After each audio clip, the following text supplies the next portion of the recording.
When it comes to applying to universities abroad for admission, there are certain things that are must-to-dos, like making an amazing statement of purpose for yourself and getting letters of recommendation from the best teachers or professors you know. Just like that, there are certain things that are absolute no-goes when it comes to applying for admission abroad. The reason is, on the one hand, these things not really or not necessarily increase your chances of getting admission into universities, but at the same time they actually cost you a lot of time, money, energy, resources, and definitely your motivation.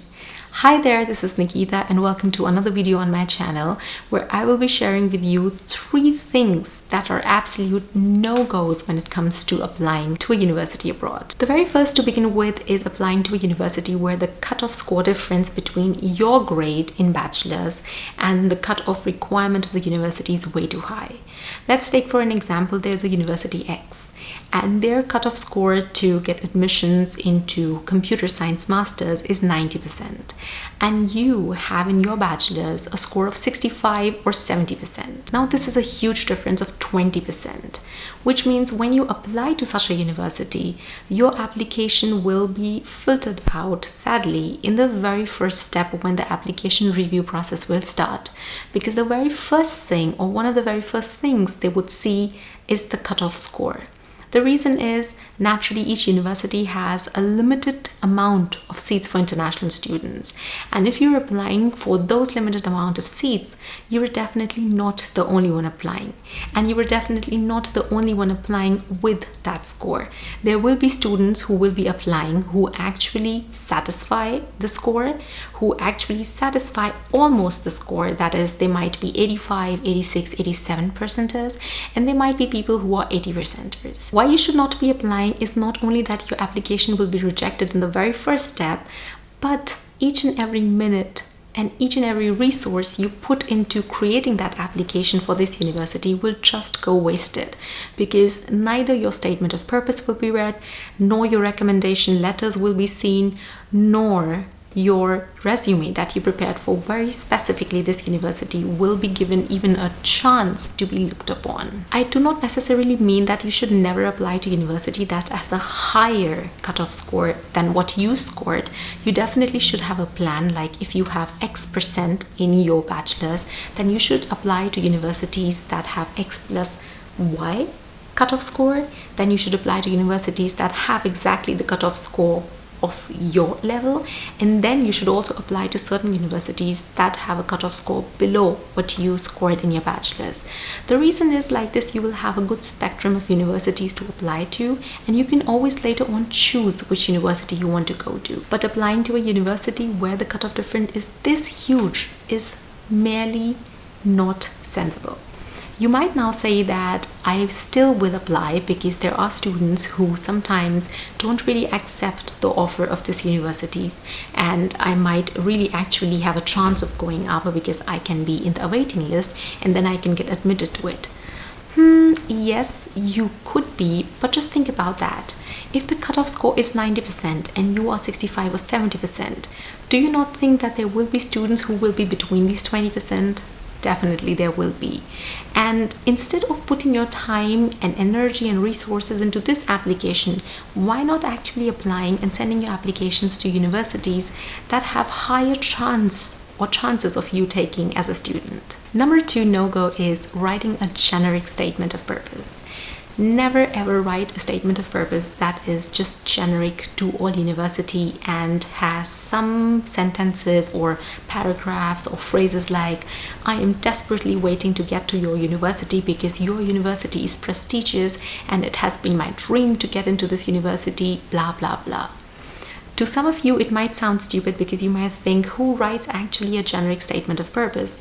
You're right, who writes? There are people who do, and I personally have come across some SOPs that have been so generic where they do not mention, or where a student never mentioned, the name of the university, why is it good, the name of the departments in computer science, like different departments or groups in computer science, and never mentioned one particular thing about the university and just talked about a generic university admission. The reason why some of you do it, because you might think that who reads actually statement of purposes, and anyway it's just the resume and my grades that will be seen and my letters of recommendation. But that's not the case. Each statement of purpose is read and analyzed thoroughly. And believe me when I say that, because I myself have been a part of such a committee where admissions are granted to master students in computer science. So never ever write a statement of purpose that is just generic with these keywords that you copied from Google or phrases that you just got from Google and you just copied pasted them. It is definitely a good idea to actually go to Google and search what's the structure of an SOP, how can I use some words that are emphasizing my skills and techniques. But what definitely has to be made sure when you write an SOP is just research about the university, the department you want to go in, and why you want to go to this university, and write it very clearly. So whenever you're writing a statement of purpose, if you have 10 universities where you want to send your applications, just sit for a day or two, research about the university, research the groups it has, departments it has, research the area, and mention all the critical and essential things into your statement of purpose, specifying why you would like to get admission to such a university. Number 3 no-go is something that might sound stupid to almost each one of you, but in my personal experience and my being in a German university, I have seen people doing this mistake, and that's why I come to this third point where I say never ever take an admission to a university before thoroughly checking out what is the course that is being offered to you, what are the prerequisites,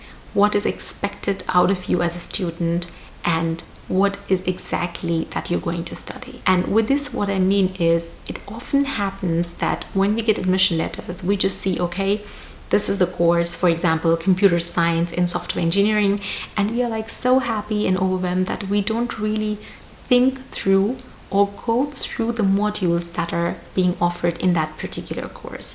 And what happens later on is, when you reach the country and when the modules are in front of you, you're overwhelmed because you don't really have much background information, and still you got accepted. Why? Because there is something called prerequisites, and you had to fulfill prerequisites or pass the prerequisites to be able to begin your master studies. In German universities, it often happens that you did a bachelor in a certain field like information technology, and now you want to study embedded systems, computer science masters. Your application is almost fitting to this particular field, but not fully. This means that there are still certain modules that are missing from your knowledge. So what German universities do is that they still give you an admission letter, but they write very specifically that there are certain modules that you have to study before you start your masters, and you have to pass these exams. And once you pass these exams, you are allowed to continue your masters in embedded systems.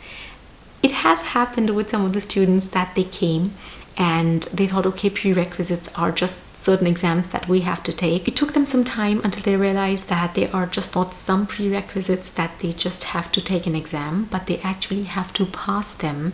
And some of them who could not pass, they either had to go back to India or they had to change their university and completely take a different course of study. So whenever you get an admission from a certain university, just sit down, take some time, read the admission letter through and through, see if there is something that you don't understand, and if you don't, then don't really take much time before you write them an email or call them, clarify that doubt, and read the rest of it. Only take an admission and go to that country, to that university to start your masters only when you're very sure that you agree to what their terms and conditions are and it's fitting your profile fully, and you can actually do that. So if you are a prospective student and if you want to apply to study abroad in any university, then just make sure that you don't do these 3 mistakes of 1, applying to a university that is way out of your league, because it will just cost you time, energy, work, money, because each application costs certain money.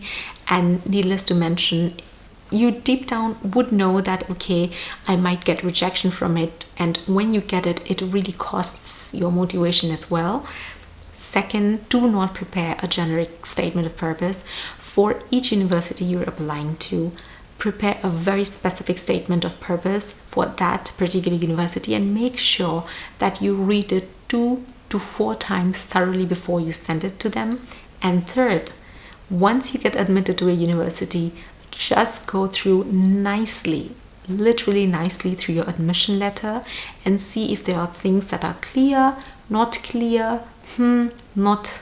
somehow fishy. Then make sure that everything is clarified and cleared before you go to that country and start your masters. I hope you found this video useful. If you did, give it a thumbs up.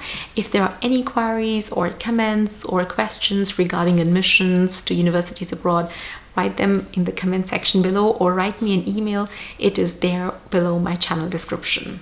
Much love.